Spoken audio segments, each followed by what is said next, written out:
पूर्व मंत्री ने दी मोदी सरकार को राहुल गांधी के साथ खुले मंच पर बहस की चुनौती। कहा, सार्वजनिक मंच पर बहस के बाद हो जाएगा वोट चोरी का फैसला। झज्जर में मीडिया से बातचीत कर रही थी कांग्रेस की तेज तर्रार विधायक व पूर्व मंत्री गीता भुक्कल बोली, सुप्रीम कोर्ट खोल चुका है वोट चोरी पर पानीपत के गांव की सरपंची में हुई घालमल के पोल। सीएम सैनी द्वारा राहुल गांधी का तांत्रिक से इलाज कराने का बयान का भी दिया भुक्कल ने जवाब। कहा, ठिठोली और चुटकुले सुनाने की बजाय प्रदेश की बिगड़ी कानून व्यवस्था पर ध्यान दे। सीएम नायब सैनी कैबिनेट मंत्री डॉक्टर अरविंदर शर्मा द्वारा कांग्रेस पर अपने राज में वोटों के बंडल लूटने के बयान पर बोली भुक्कल। कांग्रेस विधायक बोली, भाजपाई बताए आखिर चुनाव आयोग वह क्यों बन रहे हैं पैरोकार। भुक्कल का दावा, 20 सत्र की विपक्ष कर रहा है पूरी तैयारी, चौतरफा रूप से घिरेगी नायब सैनी सरकार। बीजेपी और इनेलो पर लगाया भाजपा के साथ मिलकर काम करने का आरोप। इनेलो को नसीहत, 20 सत्र में जनहित मुद्दों पर कांग्रेस के साथ है इनेलो विधायक। राहुल गांधी के वोट चोरी के आरोप पर प्रदेश सरकार में शिक्षा और स्वास्थ्य मंत्री रह चुकी कांग्रेस विधायक गीता भुक्कल ने सत्ताधारी भाजपा को इसी मसले पर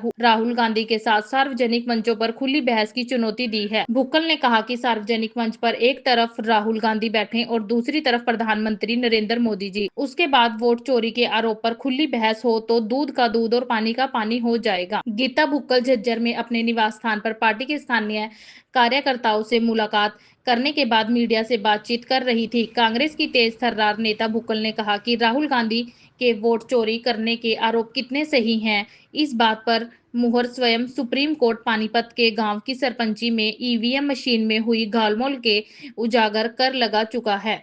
सीएम नायब सैनी द्वारा कांग्रेस नेता राहुल गांधी का किसी तांत्रिक से इलाज कराए जाने वाले बयान का बड़ी ही बेबाकी से जवाब देते हुए भुक्कल ने कहा कि ठिठोली और चुटकुले सुनाने की बजाय सीएम साहब प्रदेश की बिगड़ती कानून व्यवस्था पर ध्यान दे। आज हरियाणा में बिगड़ी कानून व्यवस्था की वजह से व्यापारी, कर्मचारी और आमजन बुरी तरह से भयभीत है। कैबिनेट मंत्री डॉक्टर अरविंदर शर्मा द्वारा कांग्रेस राज में वोटों के बंडल लूटे जाने के आरोप और भाजपा के राष्ट्रीय सचिव ओपी धनखड़ द्वारा चुनाव आयोग के सामने जाने की दी गई सलाह पर बोलते हुए भुक्कल ने कहा कि बयान देने से पहले इन भाजपाइयों को यह बताना चाहिए कि वह आखिर चुनाव आयोग के पैरोकार क्यों बन रहे हैं। भुक्कल ने दावा किया कि आने वाले 20 सत्र में मुख्य विपक्षी पार्टी कांग्रेस ने हरियाणा की भाजपा सरकार को चौतरफा रूप से घेरने की तैयारी की है।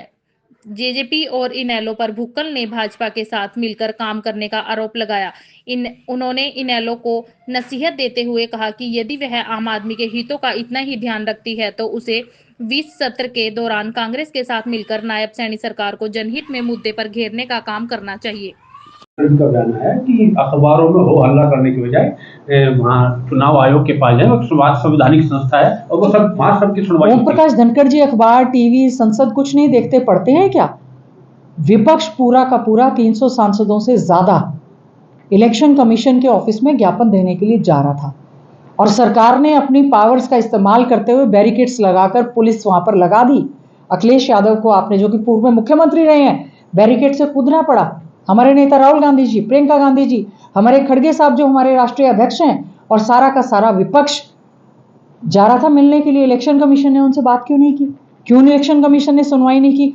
क्यों इलेक्शन कमीशन को जब ये पूरी की पूरी प्रेस कॉन्फ्रेंस करके सारा का सारा बता दिया गया है कि किस प्रकार से वोट चोरी हुई है, तो क्या उनको नजर नहीं आया कि 300 लोग जो विपक्ष में हैं और उन्होंने मार्च किया और इलेक्शन कमीशन में मिलने गए, तो इलेक्शन कमीशन उनको पूरी समय नहीं दे रहा है? क्या कारण है देश के प्रधानमंत्री, या क्या कारण है लोकसभा राज्यसभा में जब ये मांग की जाती है एसआईआर पर, क्यों नहीं सरकार चर्चा करवा रही है? क्यों स्पेशल, आप ठीक है रिवीजन ऑफ वोट्स आप करवाएं, पूरे देश भर में करवाएं आप, अब क्या कारण है कि लोकसभा में खुलकर आप इसकी चर्चा नहीं कर रहे? क्योंकि आप उस चोरी में पूरी तरह से शामिल हैं। यही कारण है कि विपक्ष की आवाज को दबाने का प्रयास किया जा रहा है।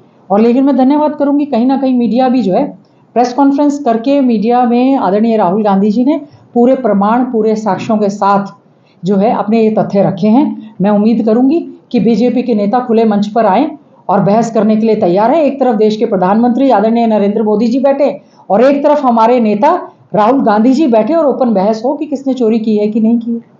कानून व्यवस्था को लेकर, देखिए, कानून व्यवस्था को लेकर जो है हमारा आने वाला विधानसभा का सत्र जो है उसमें हम लोग काम रोको प्रस्ताव देने जा रहे हैं, क्योंकि आज हमारे जो है शिक्षक शिक्षण संस्थाओं में सुरक्षित नहीं है, व्यापारी जो है अपने व्यापारी स्थल पर सुरक्षित नहीं है, रोड पर कोई सुरक्षित नहीं है, फिरौती मांगी जा रही हैं।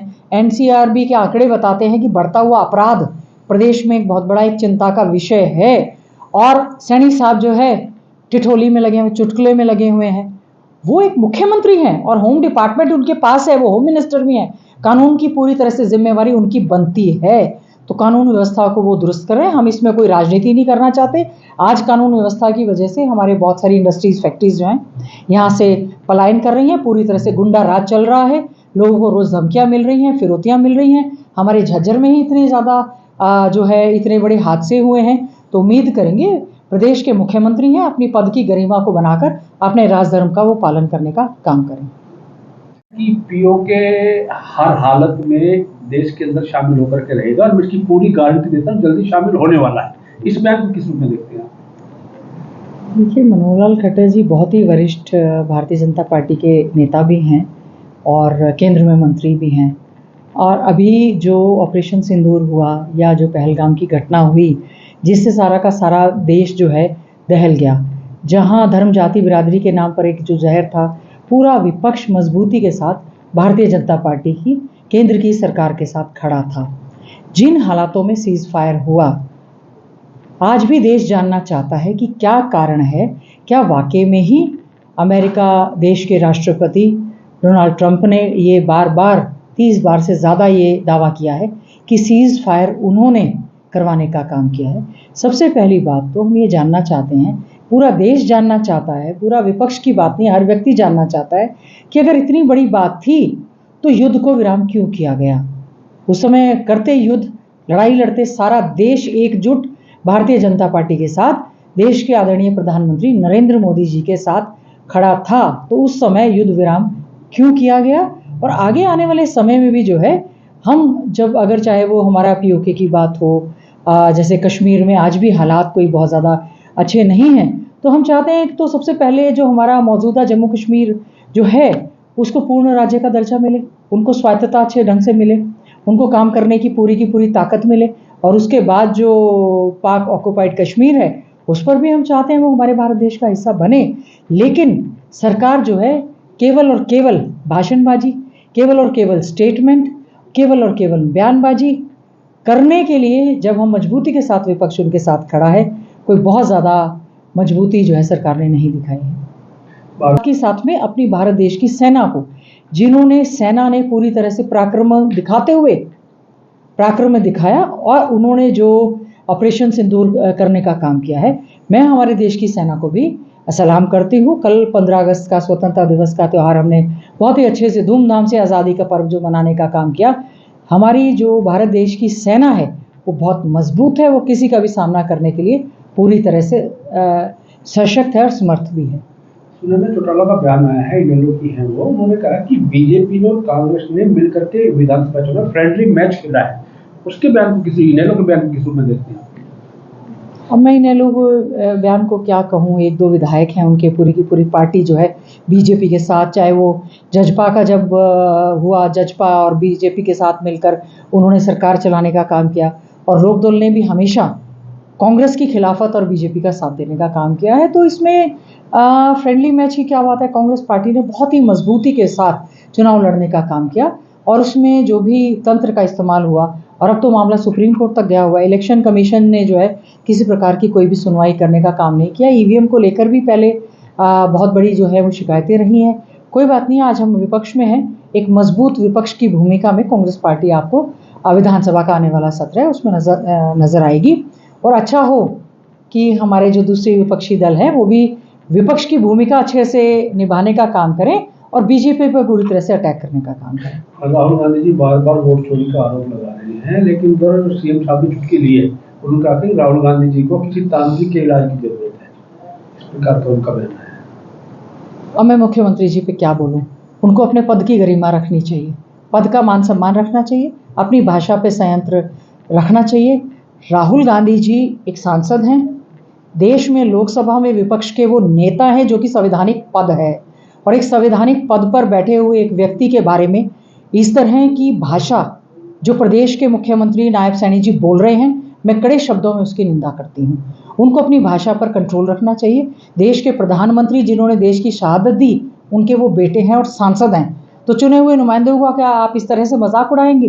क्या लोकतंत्र का, संवैधानिक संस्थाओं का आप क्या इस तरह से मजाक उड़ाएंगे? क्या संविधान की आप इस तरह से धज्जियां उड़ाएंगे? जिस दिन संवैधानिक संस्थाएं संविधान के अनुरूप कार्य करने लग जाएंगी, उस दिन इनको पता चलेगा कि तांत्रिक से किसका इलाज करवाना है।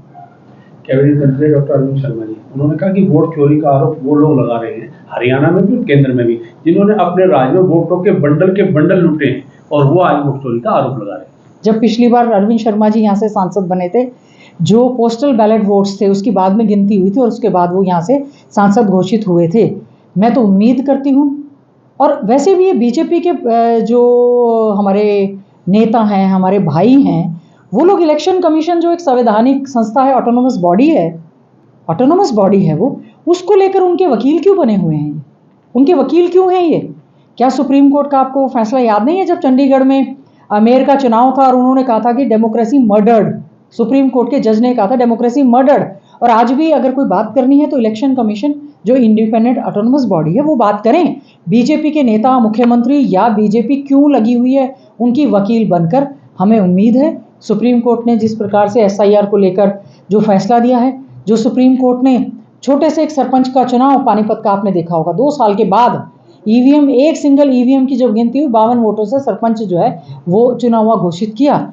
तो जब एक सरपंची के चुनाव में भी ईवीएम में गड़बड़ पाई जा सकती है, काउंटिंग में पाई जा सकती है, तो हम उम्मीद करते हैं हमारे नेता आदरणीय राहुल गांधी जी, जो हमारे लीडर ऑफ अपोजिशन है, जिस मजबूती के साथ वो खड़े हैं, वोट चोरी का जो अभियान एक चला है, पूरी भारतीय जनता पार्टी पूरी तरह से बौखला चुकी है। वो तो इलेक्शन कमीशन के वकील बन चुके हैं। इलेक्शन कमीशन अगर अपनी मान मर्यादा रखना चाहता है तो उनको मजबूती के साथ जो भी बातें सुप्रीम कोर्ट में कही गई, सुप्रीम कोर्ट में कौन सा मामला अभी बंद हो गया, सुप्रीम कोर्ट में मामला चले, सर्वोच्च न्यायालय पर हमें पूरी उम्मीद है और उम्मीद करेंगे कि अब कम से कम उन्होंने आधार को एक कार्ड माना है। उन्होंने ये भी कहा है कि इसको जो वोट्स हैं 65 के 65 लाख जो है उनको डिस्प्ले किया जाए। अभी ये मामला अभी भी लंबित है। तो बहुत से लोग हैं, आदरणीय हमारे राहुल गांधी जी ने जिस दिन मृत लोगों के साथ चाय पी, तब तो सैनी साहब ने कुछ नहीं कहा। इसी इलेक्शन कमीशन ने जिनको मृत घोषित कर दिया था और वो लोग कोर्ट में आके पेश हुए कि हम लोग जिंदा हैं और उनको उनके संवैधानिक अधिकार, वोट के अधिकार से वंचित कर दिया गया है, तब तो सैनी साहब ने कुछ नहीं कहा, तब तो बीजेपी के लोगों ने कुछ नहीं कहा। तब भी अगर किसी ने आवाज मजबूती से उठाने का काम किया, इंडिया गठबंधन ने किया, हमारे नेता आदरणीय राहुल गांधी जी ने किया, और हमारे नेता आदरणीय राहुल गांधी जी और हमारी कांग्रेस पार्टी की जो मुहिम है उसके साथ हम पूरी तरह से मजबूती से खड़े हैं। हमें बीजेपी के उन नेताओं के बयान याद हैं जो ये कहते हैं हम तो सपने में भी नहीं सोच सकते थे हमारी सरकार बनेगी, हम तो सपने में भी नहीं सोच सकते थे हम विधायक बन जाएंगे। मुझे आज सैनी साहब का वो बयान याद है, सारी व्यवस्थाएं हो चुकी हैं, सब कुछ व्यवस्था हो गई है, सब सेट हो गया, सरकार हम बनाने जा रहे हैं, कैसे, क्यों? तो कोई बात नहीं, संवैधानिक संस्था सुप्रीम कोर्ट पर विश्वास है। कहीं ना कहीं अल्टीमेटली लोकतंत्र में जब लोग सड़कों पर उतरेंगे तो भारतीय जनता पार्टी को लेने के देने पड़ जाएंगे। दास्ताने हरियाणा न्यूज अब उपलब्ध है 1100 प्लस डिजिटल केबल नेटवर्क पर and Android based DTH smart set top box, सभी ओटीटी प्लेटफॉर्म 24 लाइव देखिए हमारे सभी सोशल मीडिया पेजेस पर। अधिक जानकारी के लिए विजिट करें www.dastaneharyana.in पर।